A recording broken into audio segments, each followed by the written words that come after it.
I think a message that's key for them is to understand how critically the pensions industry is treating this. There are so many different moves afoot to look at decarbonising pension schemes, but also importantly looking at that transitional period as well.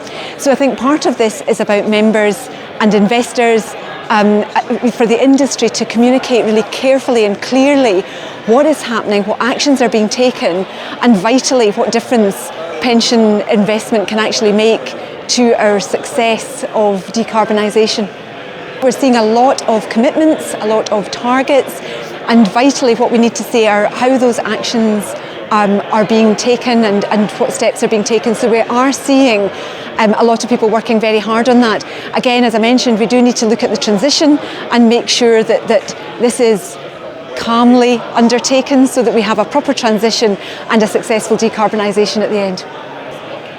Oh, so I'm very passionate about this at all levels, from a pension lawyer perspective, from an individual, and as you know, ultimately from my own pension. But I think critical is that the whole globe is talking about this just now, and it's putting so many things on the map. So from a work perspective, I'm our board sponsor at work for our net zero journey, so I know myself the journey that we're on and the importance that we're placing upon doing all of this. So for me, bringing all of these people together, seeing some real change is incredibly valuable, and let's just hope that keeps going, and that this is not just words, it's putting this into action now. So that's what I'd like to see coming out, some clear actions, clear goals, and let's keep checking and testing and making sure this is all being done properly. I think everyone can do everything, bite-sized chunks.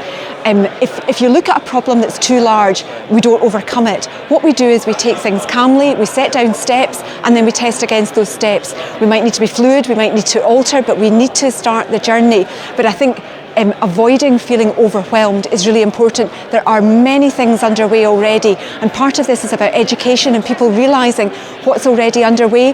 But there's a big piece for me is about how do we communicate those steps that are being undertaken, and that there will be measures, measurements and frameworks in place to guide and make sure that journey actually goes ahead.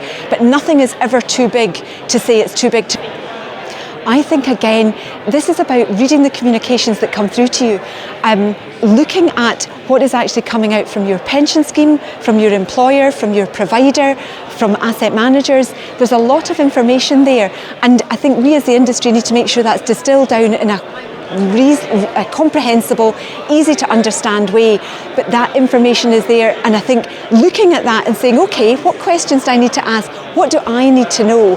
So that you can also ask the right questions. But there's lots available, there's lots online, and actually becoming engaged. I've got a 16-year-old who is very engaged, and I think that when you see the generations coming through, they are desperately keen to be involved.